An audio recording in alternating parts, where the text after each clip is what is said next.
Welcome,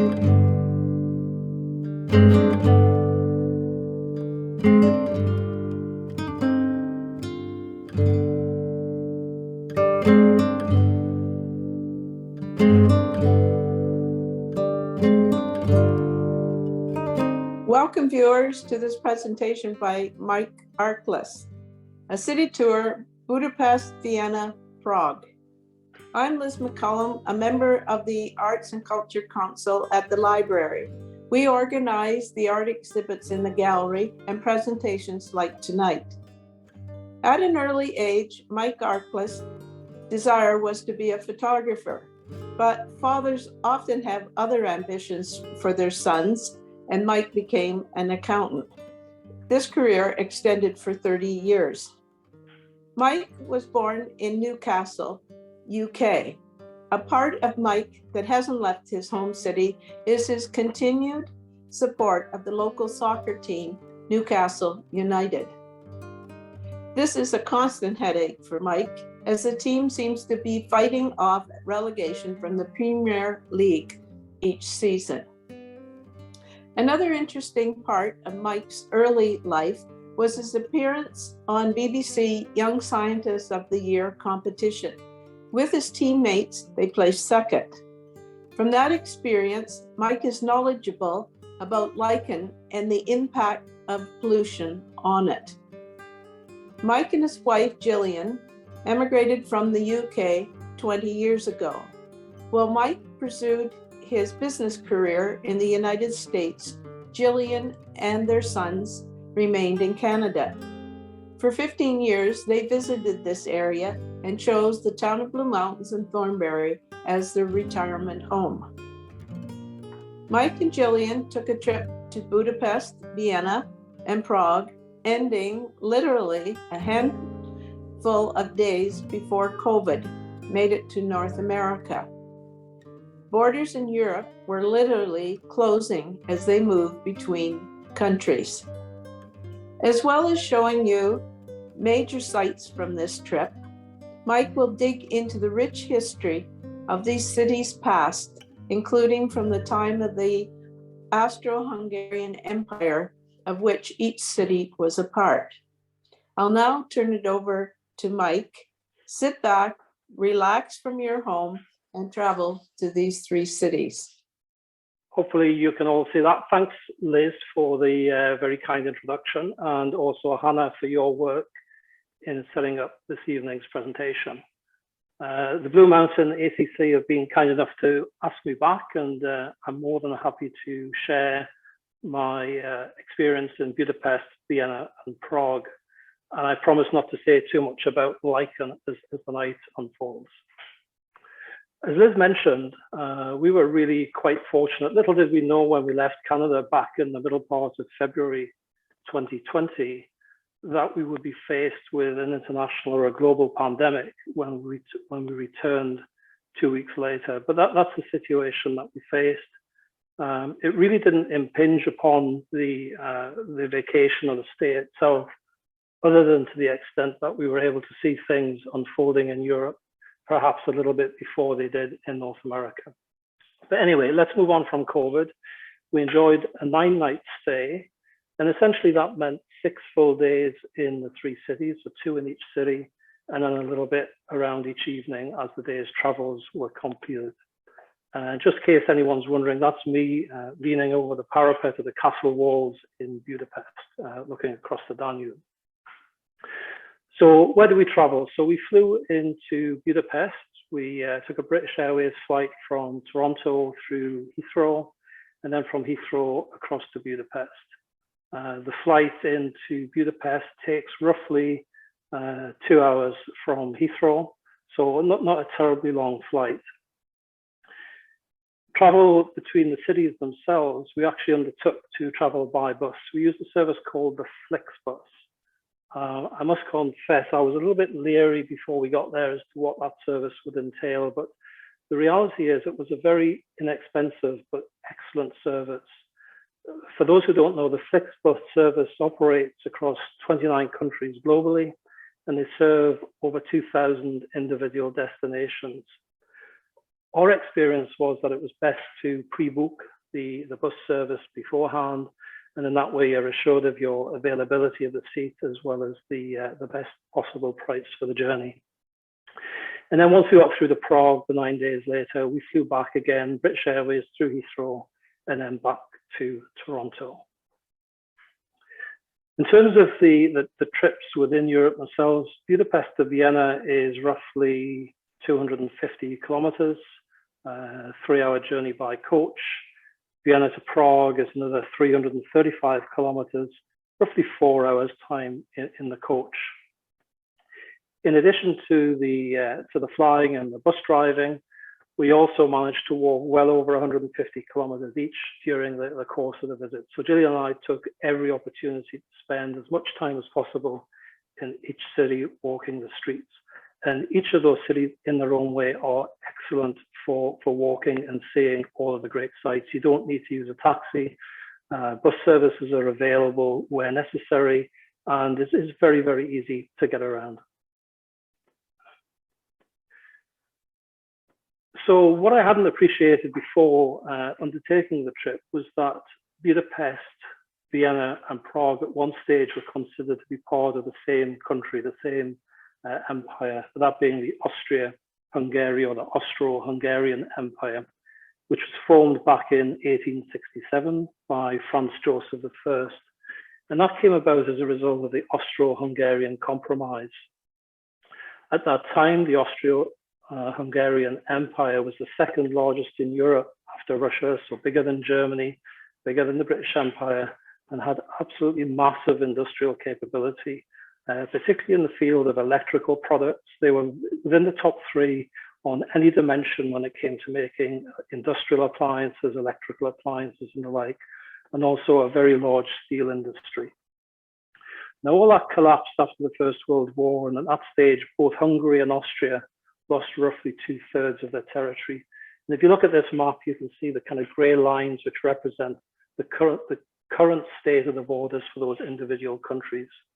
This map, I should add, is copyrighted by Encyclopedia Britannica, but I'm sure they don't mind me using it tonight. But what you can see is that what was considered Austro-Hungary contained what we would see today as being the Czech Republic, Slovakia, Slovenia, Croatia, Bosnia, as well as Poland, Ukraine, Poland, and Romania. So clearly, since the First World War, the end of the First World War, when Austria was recollapsed and became a republic, things have changed quite dramatically. So we'll start the journey in Budapest. Some of you will know that Budapest is actually comprised of a number of cities. Often folks think it's 2 cities, Buda on the west of the river, Pest on the east of the river.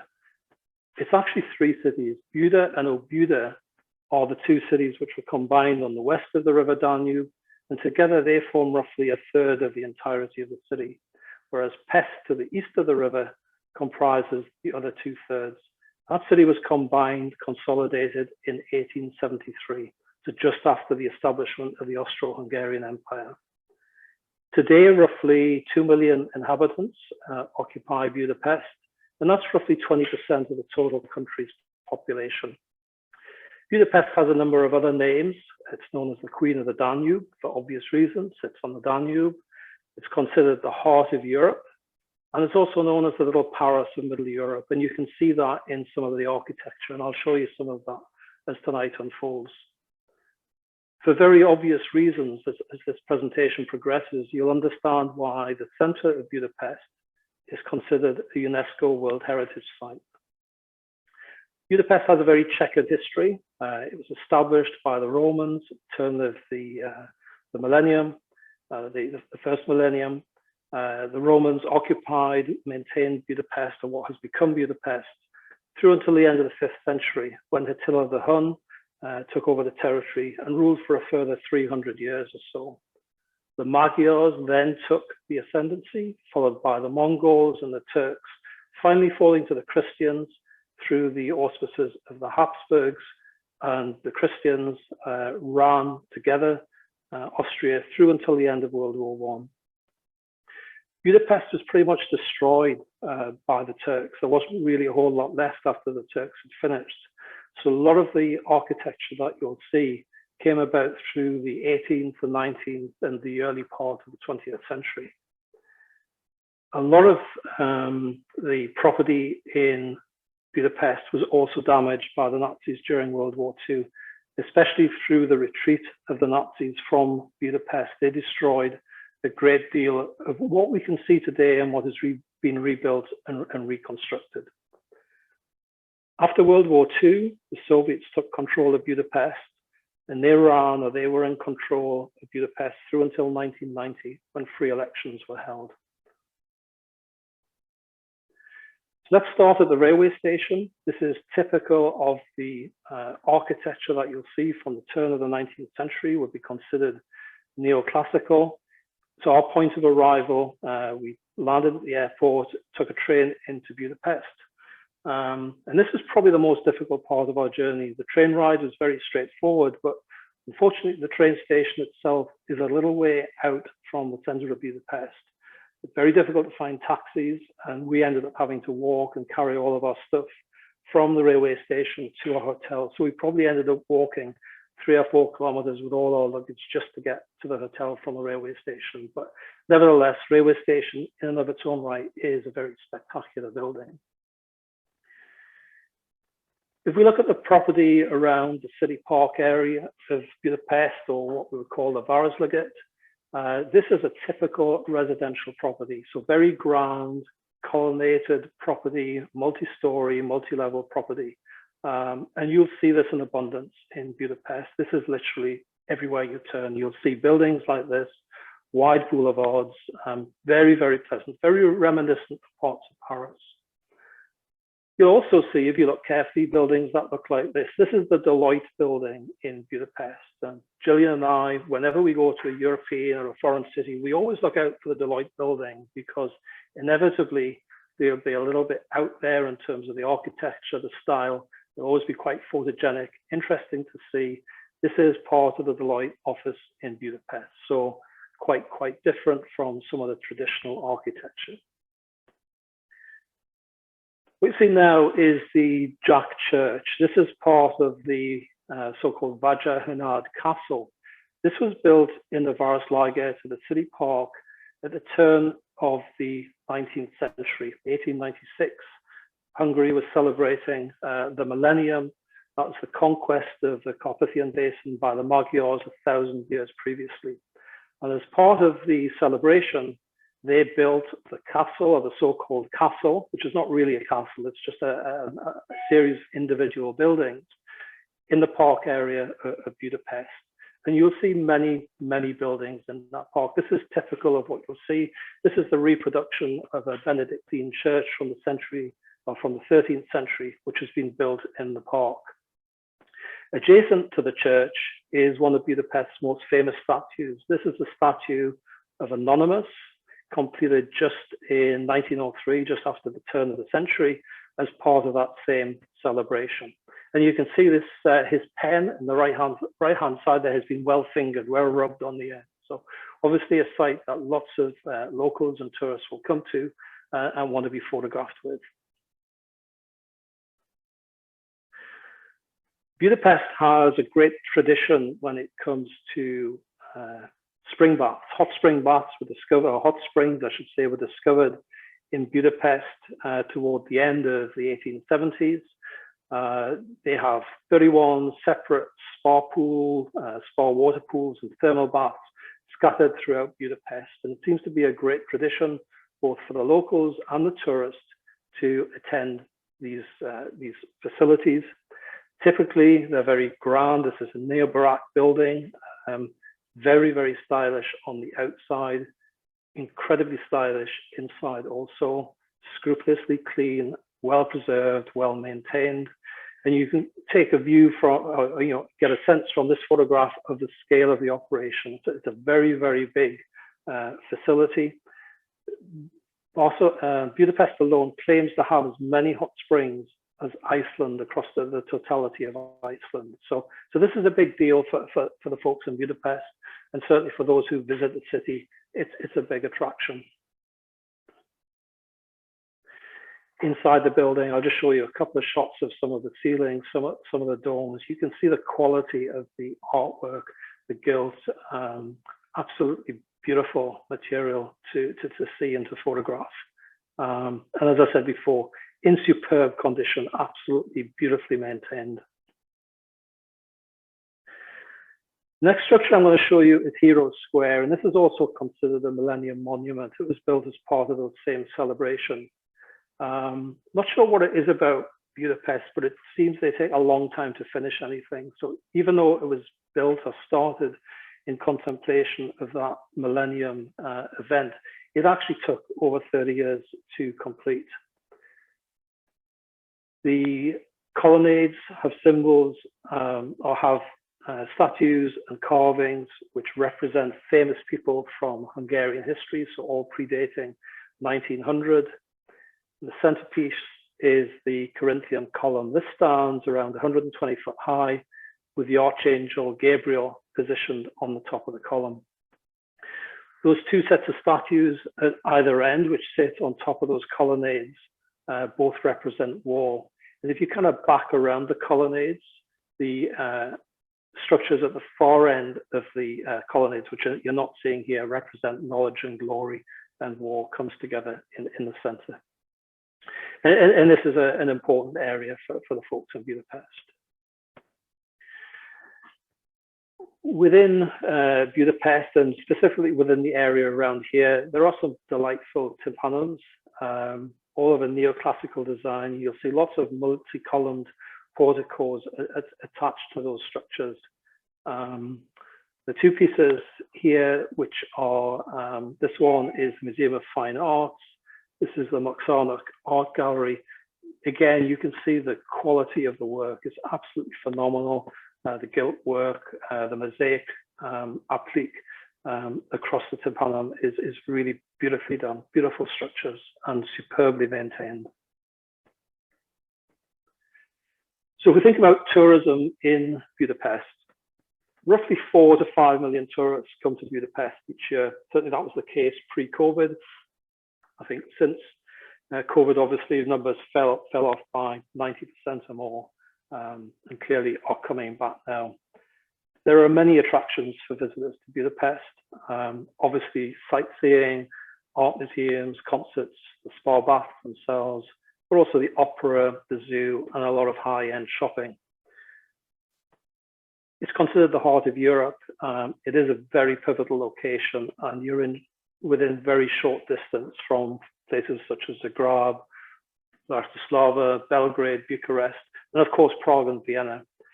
And I think based on our experience, we would say it was generally safe and easy to get around. We were very comfortable walking the banks of the Danube in the evening. The first evening we were there, we kind of took in the kind of blue hour of the evening. We walked along the Danube. This is looking across the Danube from the Pest side towards Buda. And what you're looking at there is the castle district itself, with the dome of the Royal Palace right in the center of that photograph. Again, built in a neoclassical style. Surprisingly, a lot of this building was destroyed in the Second World War, and it's been reconstructed faithfully. You'll also see the chain bridge, which is the bridge to the right here. Again, that was destroyed in the Second World War and has largely been rebuilt. Designed by an Englishman, built by a Scot, both ironically named Clark, but no relationship between the two of them. And it's almost 400 meters long. William Clark, who was the designer, based this design on a very similar but much, much smaller bridge in the UK. That bridge is at Marlow, and it crosses the River Thames. And it's a bridge which both Gillian and I are very familiar with. We actually stayed in Marlow many, many years ago when Gillian was very, very pregnant, and we were looking to buy a house as we were moving from one end of the country to another. So we have happy memories of Marlow, and you travel all the way to Budapest and you kind of see it again. The bridge was built by Adam Clark, and funding ironically came from Greece. A Greek merchant funded the building of the bridge. And then the other building you're going to see as you look across the river is Matthias Church, which is the medieval church off to the right in this photograph.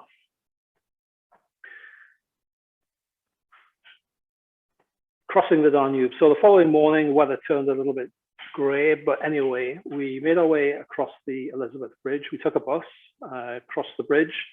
At the time of its completion back in 1903, this was the largest suspension bridge in the world, even though it's crossing a relatively narrow part of the river. Familiar story, destroyed in the Second World War, being rebuilt in a much more simplistic style, but functional. The bridge has been considered historically to be very, very dangerous. As the bridge hits the Buda side of the river, there's a very convoluted exit off the bridge, and a family was killed back in 2004, as a result of which some major changes were made to both the speed limits and the layout of the road there. But it's been a little bit of a political hot potato. The Liberation Monument stands on the top of the hill to the left of the castle or the south of the castle. That's called Gellert Hill. It commemorates the liberation of Hungary by the Russians in 1945. The two figures beneath it represent the struggle between good and evil. Look back across the building, across the river rather, and we see the Parliament building, which is the largest building in the country. We'll come back to that in a few minutes. Lots and lots of different building styles. This building is a Calvinist or a Protestant church, the first Reformed church in Buda, built at the turn of the 19th century. A central tower, roughly 200 feet tall. And what's unique about the building is that it's covered in glazed tiles. Church of Mary, or St. Mary Magdalene, is a reconstructed Baroque tower from the 13th century. That became a Turkish mosque when the Turks were in the ascendancy, but it was destroyed completely as the Turks were removed from Buda back in 1686. Obviously, a bell tower doesn't function today, but it affords excellent views across the town. That's the old town hall to the left. And across the river, again, you'll see the Parliament building. So you get a sense of the scale and the distances that we're moving around in the city. It rained, yeah. So if you go in February, you should be expecting somewhere between 2 and 3 inches of rain a month. I think most of it fell when we were there. It's also not terribly warm, to be honest, 4 or 5 degrees. Generally, we weren't too cold, but there were times, and I'll explain those later on, when it was decidedly on the nippy side. The Castle District itself, I mentioned the Matthias Church, built between the 13th and the 15th century. You saw that in the nighttime shot. Again, the Turks converted this into a mosque, and then it was restored back to the style you see today, in neo-Gothic style, in the 19th century. In Holy Trinity Square, adjacent to the church, is the monument to celebrate the overcoming of the plague back in 1730. The famous area up here is the so-called Fisherman's Bastion. It sounds like it should be something which is defensive. It's nothing more really than a viewing terrace. It's never been or never served any defensive purpose for the castle area. And the towers themselves are designed to represent the tents of the early Magyars. And you can walk around the bastion and look back out over the city. Statue of the Tyrol bird. The Tyrol bird is a significant bird for the Hungarians. This stands at the top of the hill, looks out over the Danube and Pest beyond. This represents the overthrow of the Turks. And this is the Sandor Palace. This is the official residence of the President of Hungary. Adjacent to the cog railway, which leads back down to the River Danube. You see the chain bridge on the left-hand side. And then in the foreground, far distance rather, you'll see some of the secession buildings lined along the lakeside and the riverside. And then beyond that, you'll see the St. Stephen Basilica.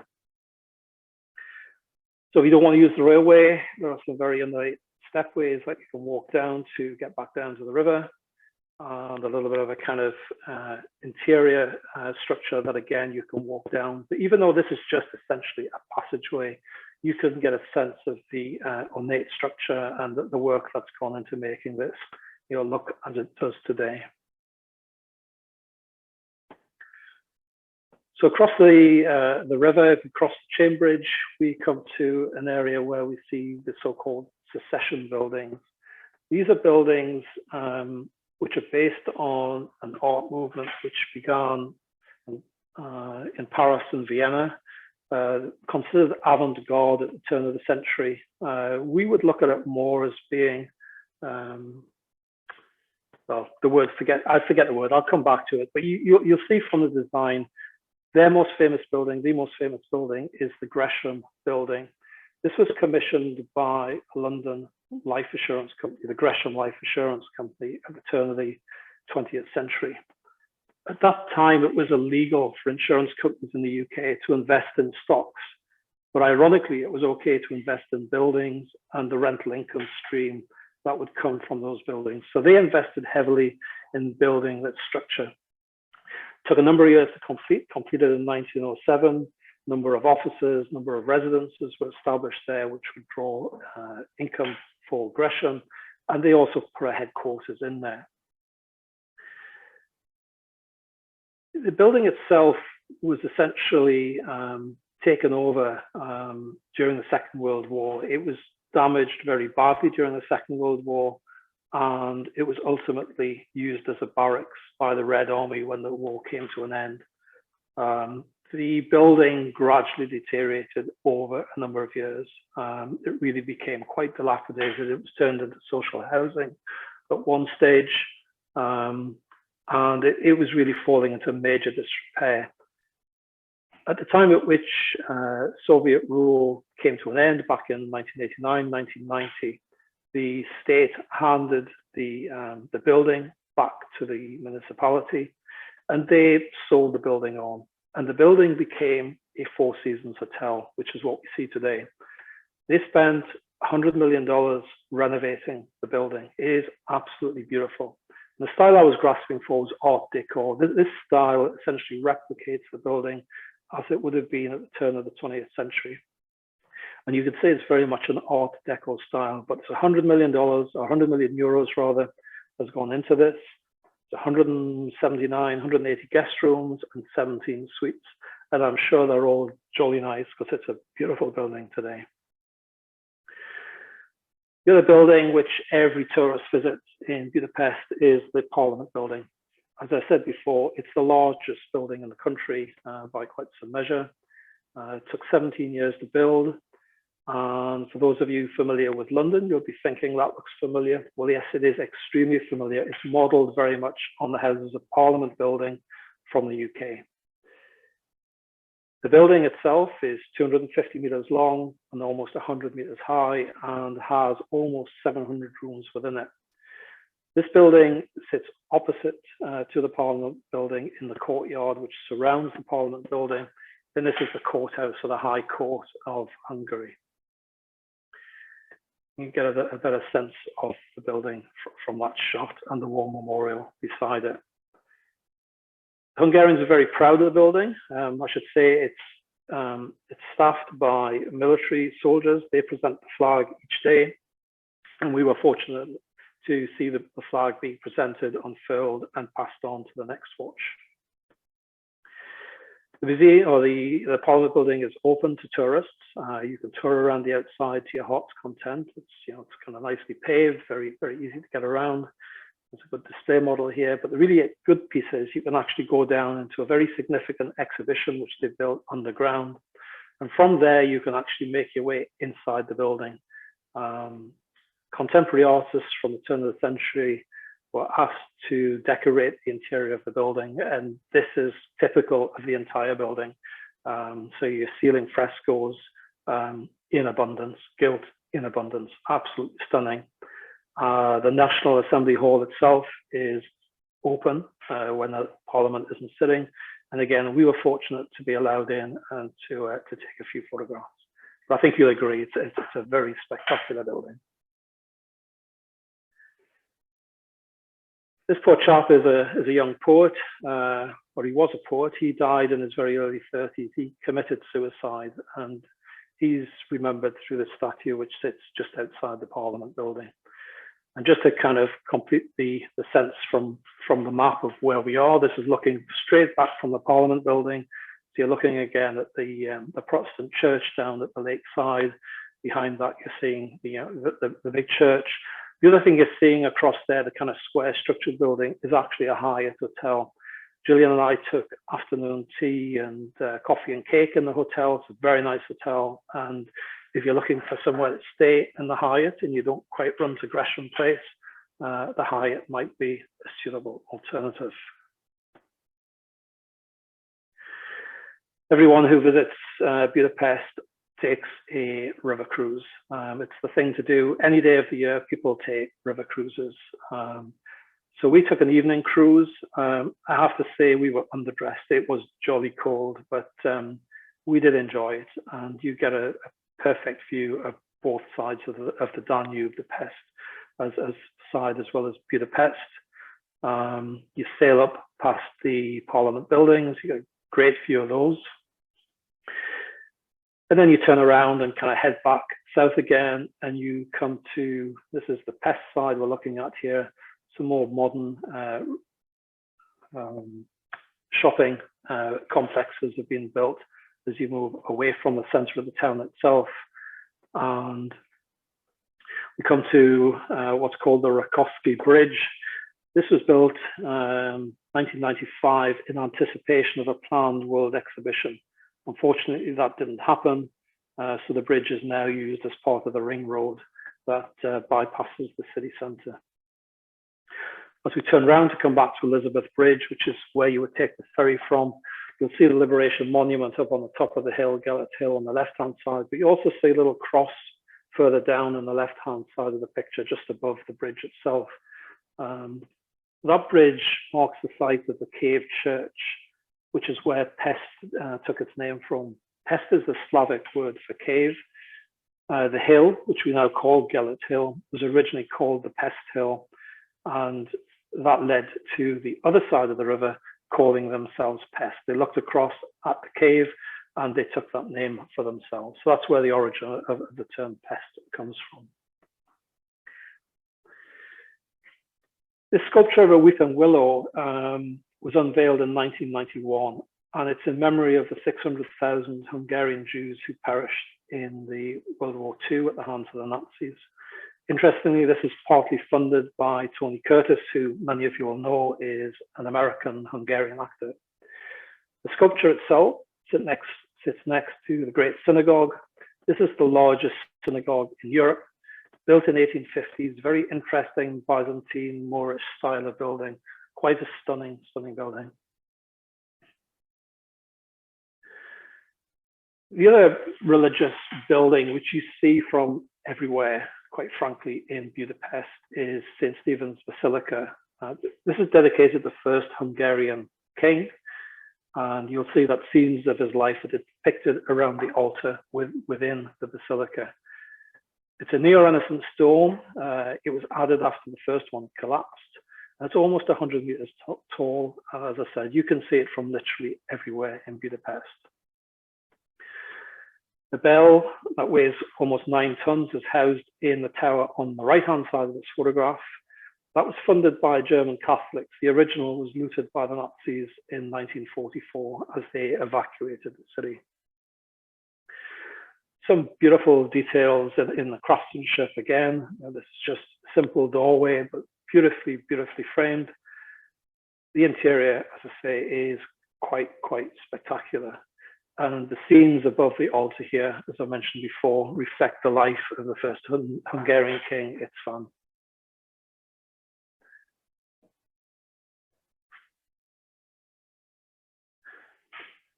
I just love these ceilings. They're just amazing to look at. The effort is just phenomenal. So let's just kind of wrap up our walk around Pest. Built a beautiful boulevard along the Pest side of the river down toward the bridge, which I showed you before. So you can pass the shopping, the commercial areas. A wonderful central market hall. This was rebuilt about 20 years ago. Absolutely enormous structure.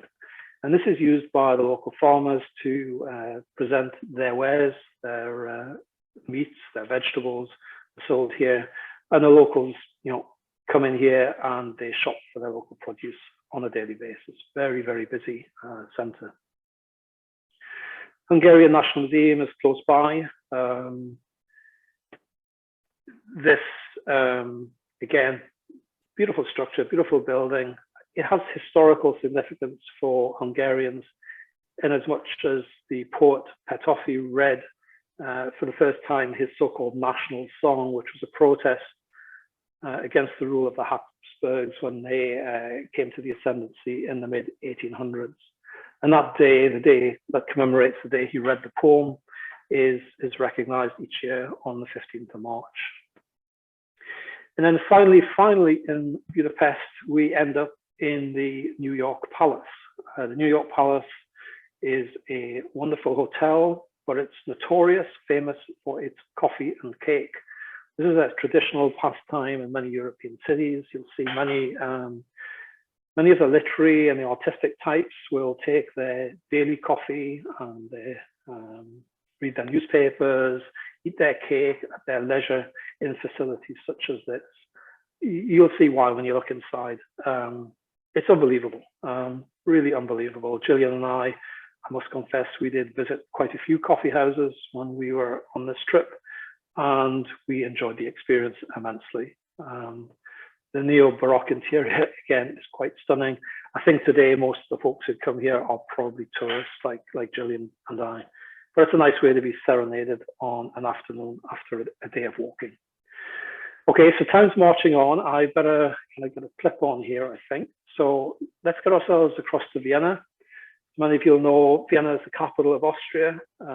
It's also the capital of one of the 9 states of Austria. And it's inhabited by close to 2 million folks, which is a third of the country's population. It's one of the largest city populations in Europe, probably the 6th largest. And again, this is the UNESCO World Heritage Site, and it took that status back in 2001. It's also known as the City of Music. Beethoven and Mozart both lived and performed here. City of Dreams, home to Sigmund Freud, and it's consistently been voted as one of the world's most livable cities, and you'll see why that is. We'll start at the Schönbrunn Palace. This was built as a summer palace for the Habsburg family. They ruled Austria from the 12th century through to the end of the First World War. The building is built in a so-called neo-Baroque style. 1,400 rooms within this building. It's a pretty big summer palace. It's no longer a palace, it's now preserved as a museum. It's also used for conferences. Presidents Kennedy and Khrushchev met here in 1961, so it certainly has some history. Again, quite a beautiful building. The Glorietta structure is in the parkland surrounding the Schönbrunn Palace. This is actually where the original palace was meant to be built, but they ended up building the palace a little bit lower, but put the structure there in its place. And today it's another coffee and cake tea house. It was unfortunately completely destroyed in the Second World War, but it has been rebuilt, as you can see. The Schönbrunn Palace is the most visited tourist attraction in Austria. 4 million visitors come through the gates every year. But you can see why. Absolutely beautiful.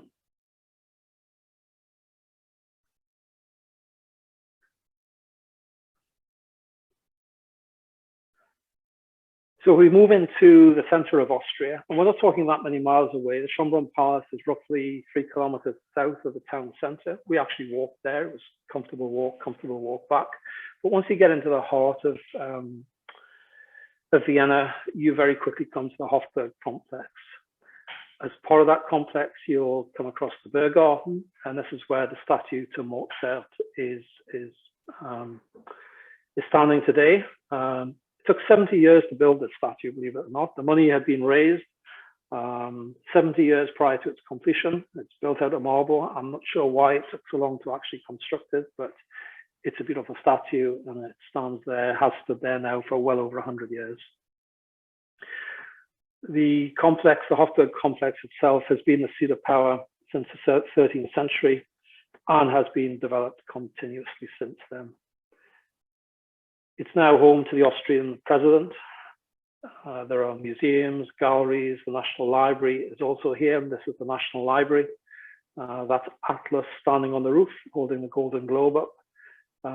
It's also home to the Spanish riding school and the famous Lipsana horses that some of you will be familiar with. This is the famous entrance to the Miklareta building, or through the Miklareta door, with the dome on the top of the building. And again, really quite stunning. And you'll see buildings all around this complex, you know, too many to name, too many to see, but they're all of this ilk and this style. Cafe culture comes to Venice. The cafe house culture is a Viennese institution. Coffee with cake is a classic combination. In Vienna, you would ask for a sachertorte, which is a chocolate cake, and that's traditionally served with the coffee and with a glass of water. The Freedom Passage, which is this passage here in the shuttering part of the city, is today known very much for its resident students and medics. And this is the area where Sigmund Freud lived and worked. It was built in the 19th century, and it's considered to be the home of one of Vienna's greatest coffee houses, which is the so-called iconic Café Central. I mentioned Budapest. You know, Gillian and I were really comfortable walking around at night, and it was pretty much the same in Vienna. We had no hesitation to walk out at night. This is the Mari Teresen statue, which sits between the two big museums on the Ringstrasse. There's a natural history museum and a more generalist museum, enormous buildings. You could quite frankly spend a day in each of those buildings and probably see a tenth of what they have. So if that's your desire when you go to Vienna, you certainly need more than 2 or 3 days. You probably need to spend, you know, a couple of weeks to see everything in any sort of detail. We also pass the State Opera. It's on the same road just along from the museum area on the Ringstrasse. This building was opened in 1869 and opened to a Mozart's performance. The first performance was Don Giovanni. Again, it was bombed in 1945, destroyed, but it has been rebuilt. And today, there are roughly 350 operatic performances held there each season. So as a tourist, it's not too difficult to get yourself booked in to an opera of your choosing. I mentioned the secession style of buildings back in Budapest, you know, specifically the hotel, the Gresham Hotel. The same style was very much developed in Vienna together with Paris. And there are 2 very famous decorated apartment blocks, the so-called Wagner apartments, which were pretty close to where we were staying. And we passed by these most days, or the 2 or 3 days we were here, we passed by this building in the morning and the same building at the night. And you can see the gilt ornamentation, this glazed pottery is also applied to the surface walls, of the walls rather, and they're scrupulously maintained. The most famous secession building is probably the Wiener secession building, built in 1897. 2,500 gilt laurel leaves in the globe on the roof and 311 berries. The other characteristic of the building, which this photograph doesn't show too well, is that it essentially has no windows. It's just a squat, square white box with gold bits on it. This is a great building. I love this building. This is the Karlskirche, the Karls Church. It's a Baroque church. They're really wild on the architecture. You know, it's got bits of Greek in it. The portico is very much in the Greek style, Roman columns, Oriental minarets and doorways. And that's just on the outside. It's when you get inside that it gets really unbelievable, quite frankly. I should say the mirrored doors on the elevator are a fairly recent addition. You can actually travel up the elevator and explore the ceiling, the frescoes in the ceiling. You can almost put your hand on them, quite frankly. So it's quite a unique experience. And as you can see, the altar is gilded. There are abundant frescoes inside the structure. It really is something else to behold.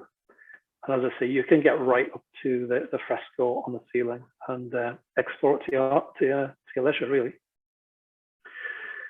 Immediately behind the Karlskirche is the Belvedere. This is a summer residence, a bit of a theme coming on here, but this was a summer residence for Prince Eugene of Savoy. And he was notorious or famous for helping to remove the Turks from Austria. Two separate palaces. This is the upper palace, the so-called Grand Palace. And there's also a lower palace. That's the building there with a kind of terracotta style roof on to the left of the figure. These are linked by formal gardens. You know, they're considered to be French in style, very linear in style, beautifully laid out. Used to house the Austrian art collection today. So you can visit both buildings and you can go into certain rooms. But again, this has the beauty of being right on the doorstep of the city center. So you don't need to get on a bus. You don't need to get a taxi. You can just walk to this beautiful palace.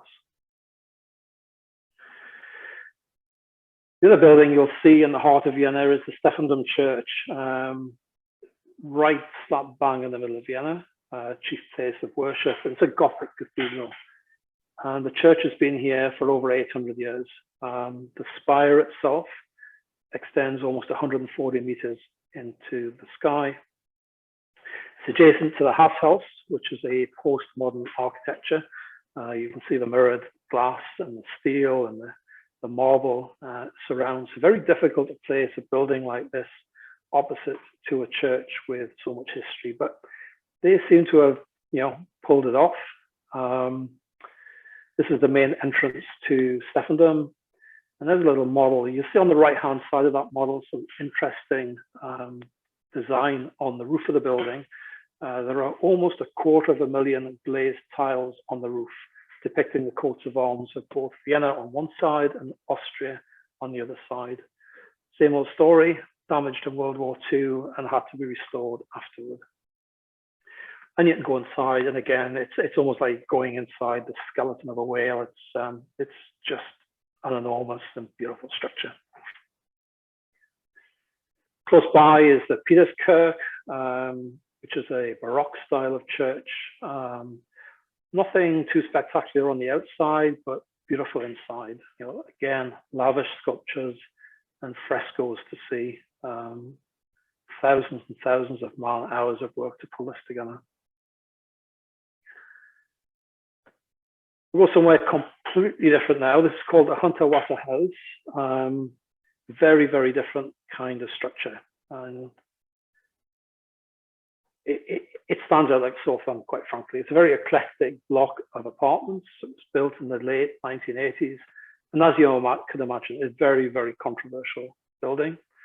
The floors are actually undulating both on the outside and on the inside. There are trees inside of the building that grow upwards. There are garden roofs. There are plants growing out the side of the building. I suspect rather a lot of mold running down the side of the building. It's a private building. You're not allowed to enter, but it attracts tourists. Tourists flock to see, to photograph, to spend time around the building. And it is something quite different, as you can see.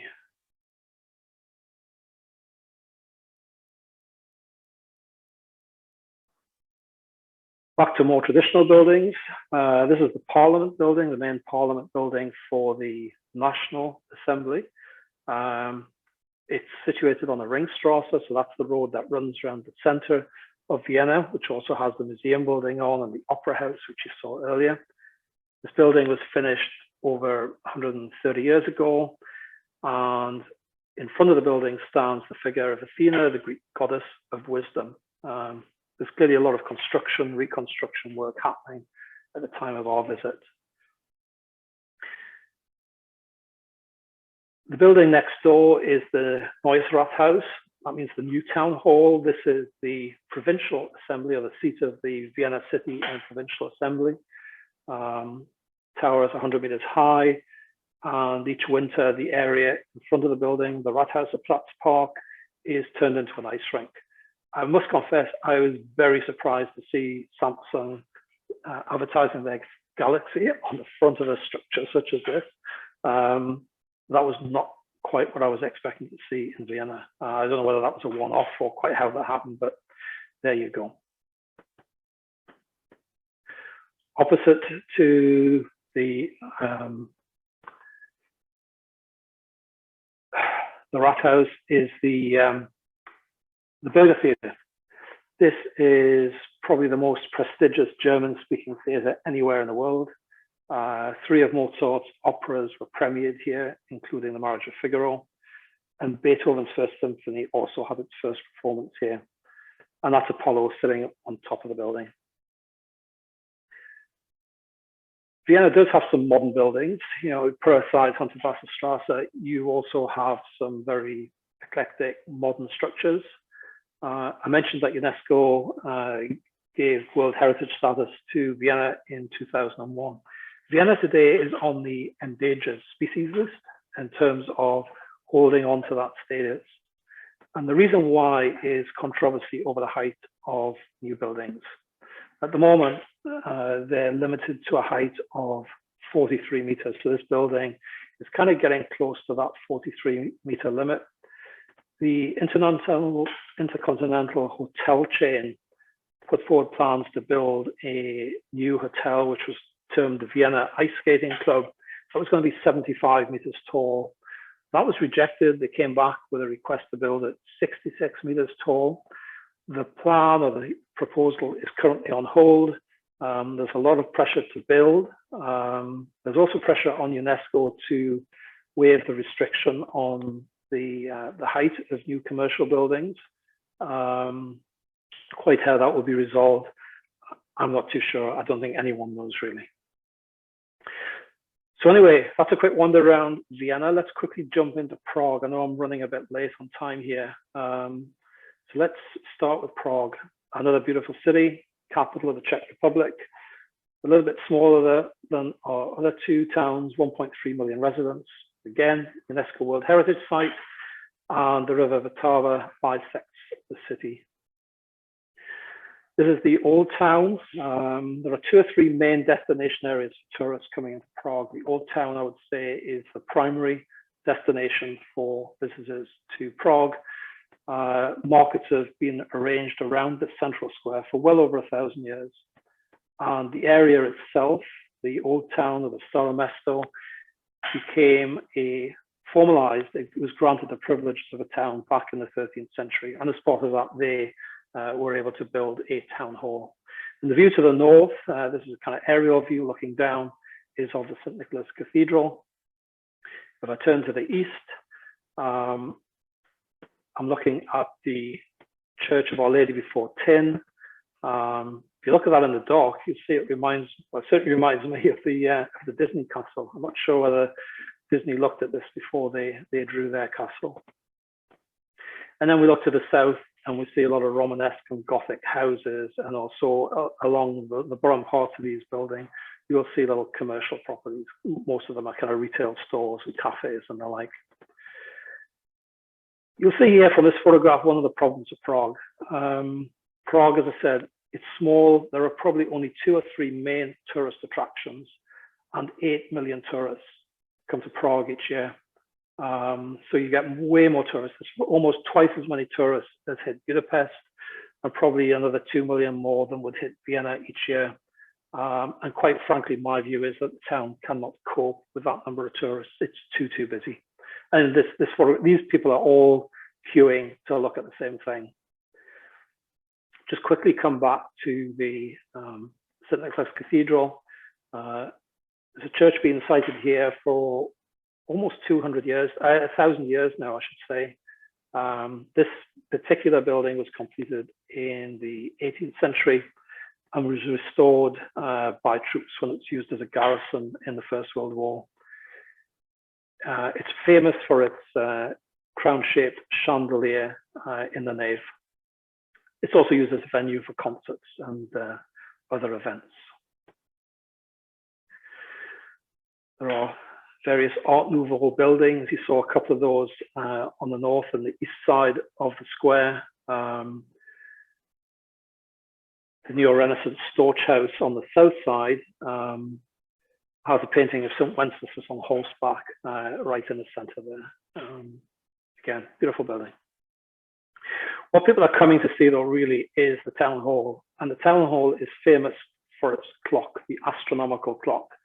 Clock was installed back in the when was it, 1400s, but it took them almost 150 years to actually perfect the mechanism.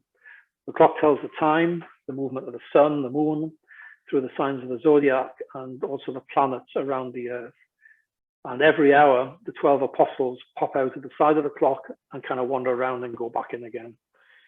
Rumor has it that the original clockmaker was blinded in order to stop him recreating his masterpiece. Whether that's true or not, I really don't know. But it's certainly beautiful. As you can see, there's a kind of chicken wire over the whole thing, trying to keep pigeons away.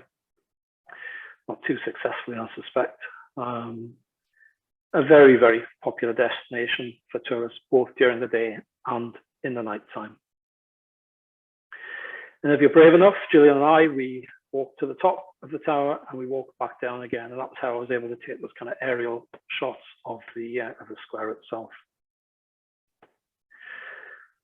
So the other thing that folks come to Prague to see is the Charles Bridge. It's probably the most familiar monument in Prague. It's over 500 meters long and it's made out of sandstone blocks. And rumor has it that they're strengthened by mixing the mortar which joins those blocks with eggs.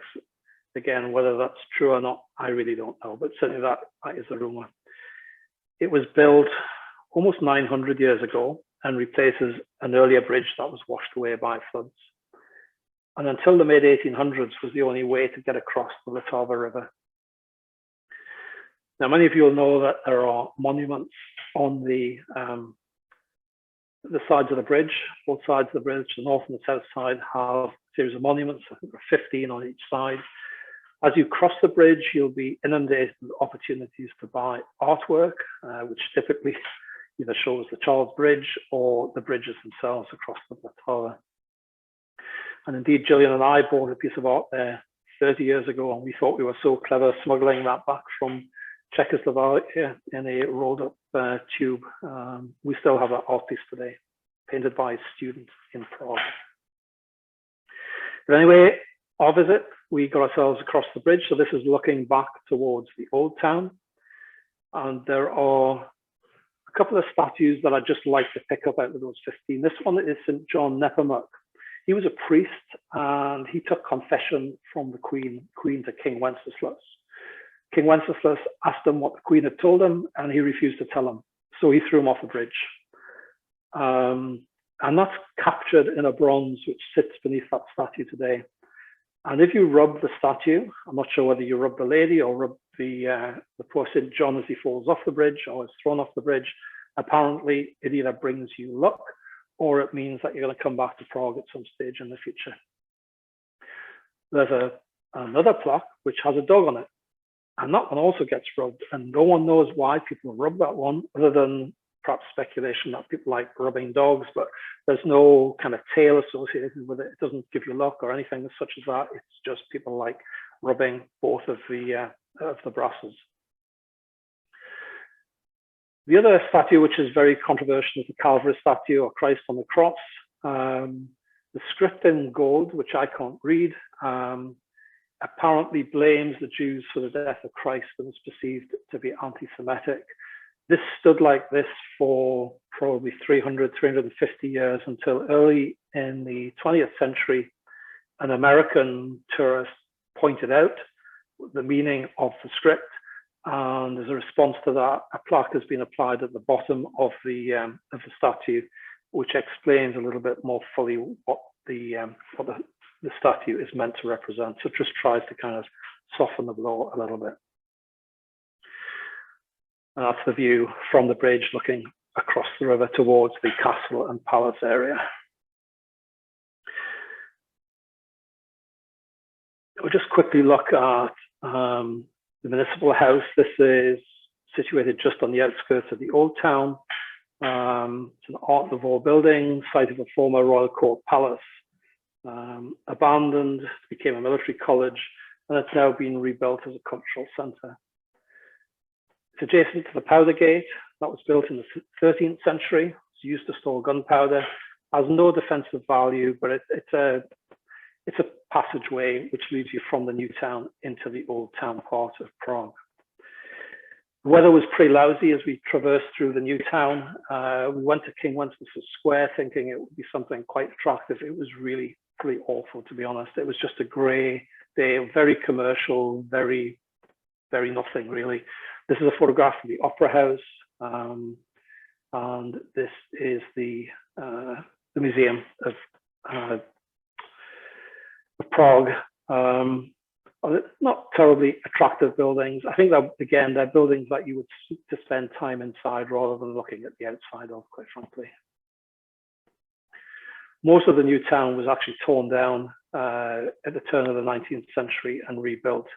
So that it's a much more concrete, kind of boxy structured part of the town. So we'll finish off with a trip across the river to Mala Strana, which is what we would call the lower quarter. This area was rebuilt in the mid-16th century after the area was devastated by fire. It's built up on the slopes beneath the castle itself. It's an enclave of parks, cafes, winding streets, lots of Baroque palaces and houses. One area of interest is the so-called John Lennon Wall. The wall actually existed prior to it becoming the John Lennon Wall. It was a kind of focal point for protest. And it had been there, I believe, since the 1960s. But after John Lennon was killed in 1980, his photograph or his drawing was applied to the wall. And it subsequently became a focal point for anti-communist protests. It has been repainted a number of times. So this image of John Lennon here is not the one that was there previously. Again, you'll see lots of artwork on the buildings themselves, all very beautiful, very photogenic. This is the Church of St. Nicholas, Baroque church, which sits very much in the center of the area. The dome itself reaches to 70 meters high. The interesting thing about this building is the belfry. The belfry was used as an observation tower and a spying point for the secret police. Yeah, the fresco is really quite beautiful inside. But if you get up into the belfry, which Gillian and I did, you can actually look back down across the Charles Bridge back into Prague itself. So the views are very good, and obviously the spies sat up here and could see everything that was kind of coming and going. Presumably they had a telescope as well. It also affords an excellent view of the castle complex itself. We will just finish off in the castle. The castle itself, we'll just leave it there. The castle is the seat of the President of the Republic. The main attraction is the St. Vitus Cathedral. That can be seen from anywhere within Prague and probably beyond. It's been an area of religious significance for well over 1,000 years. And it actually took 500 years to build the cathedral itself. And as you can see, its finish is very much in the neo-Gothic style. In some ways, quite an ugly building, but it's clearly very, very impressive and significant. Inside, as you would expect, is really quite something. It's austere, but it is beautiful architecture. And this is just a couple of photographs to give you a sense of the scale inside. I think a little bit more traditional, again, within the walls of the castle complex, is the St. George's Basilica and Convent. This dates back as far as the 10th century. The facade has been updated, but one of the really neat things inside is that you can actually see the frescoes that date back to the 10th century themselves. I mean, they're remarkably well preserved. These have been here for almost 1,100 years, and they're really in quite wonderful shape, really still. They've maintained their colors quite beautifully. So let me just draw to an end now and just give you a little kind of 2-minute summary. So apologize, I've gone a little bit over time, but if you'll agree, there's an awful lot to see in these 3 cities. And I would highly recommend a visit to any of these cities. Would I try and do 3 days in each city in one go? If you really want to do them justice, I think, quite frankly, that's a bit of a stretch. as I said, we walked an awful long way, and walking is definitely the best way to see these places. But, Julia and I, we walked our feet off. In Fitbit terms or Apple Watch terms, we were doing 30,000, 35,000 steps a day. So that's what it takes to see what we saw in that time scale. I think you could do it much more leisurely and certainly enjoy the opera, enjoy the museums much more fully than we were able to do. So that's the first thing I would say. The other big thing for me is the number of tourists who come here. We were there in 1999, 2000 rather, pre-pandemic, and Prague was uncomfortably busy.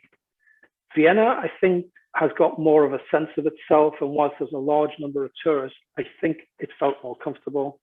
And Budapest at that stage still felt a little bit undiscovered. However, post-COVID, I think things have changed. I was looking at a survey just as I was putting things together for this, which says today that Budapest is ranked first amongst the most popular travel destinations in terms of bookings between 1st of November last year and 28th of February this year in the entirety of Europe. So in the last 4 months, essentially, Budapest has become the most popular city destination in Europe. Our son Thomas was in Budapest this Christmas. He was in Prague, he was also in Vienna, and he would say that the situation in Budapest is deteriorating. There are certainly more tourists than there were when we were there. Incidentally, Vienna is third on that same list. That same list at the moment doesn't seem to show Prague, and I think Prague has been slow to come back since the pandemic. The mayor of Prague has said, she said that she wants to reduce the number of low quality visits to Prague itself. The cheap airlines in Europe, particularly in the UK, have put on an awful lot of $30, $40 flights from the UK into Prague for weekends, and they've become drinking and party destinations for youngsters from the UK. And I think Prague has struggled to deal with that, quite frankly. So, my recommendation is, Julia and I have been to Prague 3 times, and it's probably, we were there 30 years ago, we were there 2 years ago. It's kind of deteriorated. It cannot cope, quite frankly, with the number of tourists. So I would put that third on the list, even though I would always go there. It's third on my list. Budapest was an eye-opener for us, quite frankly. Really enjoyed it. Was amazed by how much there was to see, and the architecture is really quite stunning. And as I said, Vienna, I think Vienna is Vienna. It's got its act together. I think it can control, it can manage tourists, I think, pretty well. So I think of the 3, Vienna is probably the most comfortable, the most safe and easy destination to work with. But anyone who chooses to go to any of these destinations, I think you'll create a wonderful time for yourself. Just be aware before you go of what you might face. So as I say, I'm sorry, I have run a little bit over time. Probably tried to cram a little bit too much in there, but hopefully you've seen something of interest. So I'll stop there. Well, I'd like to thank Mike very much. No apologies, Mike, for going over time. You were walking, I'll say it that way. This was an incredibly interesting journey through these 3 very cultural cities, richly endowed with history, architecture, the arts, which you all brought out. I like your contrasts with the old and the traditional with the modern. Being a lover of sculpture, I love that weeping willow. Also, I've got a bunch of notes here. Obviously, your desire to be a photographer has stuck with you. The striking, beautiful photographs. Your eye to detail. You got 2 eyes to detail, anyways. And I enjoyed your comments at the end. Love that bath in Budapest. I could easily book into that Gresham. You also recommended the Hyatt, and enjoyed seeing those coffee houses. I like that also. The chandelier in Prague and the astronomical clock. Looking back here, okay, those you have been to those cities. You probably, Mike's brought back great memories to you. Those who haven't been, like myself, a great desire to go and to experience them. Having been homebound with COVID, you have given us a trip tonight, your trip to these three wonderful cities, Budapest, Vienna, Prague. If you're at home, obviously at home or at somebody else's home, viewing with one another, maybe you have a little discussion, a little debate, which might be your favorite city. And hopefully you recommend to view Mike's presentation tonight to others, as it should be available online. I'll leave that to comment from Hannah at the end. So thank you very much, Mike. And thinking of the baths in Budapest, you also have been to Iceland and experienced it there too. May I mention also in closing that for the first time, the ACC is hosting a juried show this summer. So you can go online with the Blue Mountain Public Library and find out details. We're having part of it's an art show, and part of it is also photography. So I hope Mike's still listening then. And an upcoming presentation is going to be with Ken Haig, and he's going to take you on a walk coast to coast in the northern part of the UK and Britain. So thank you very much for viewing tonight. We appreciate your joining us and possibly joining online, viewing it again. And thanks for continuing to stay with us as we present online. Thank you.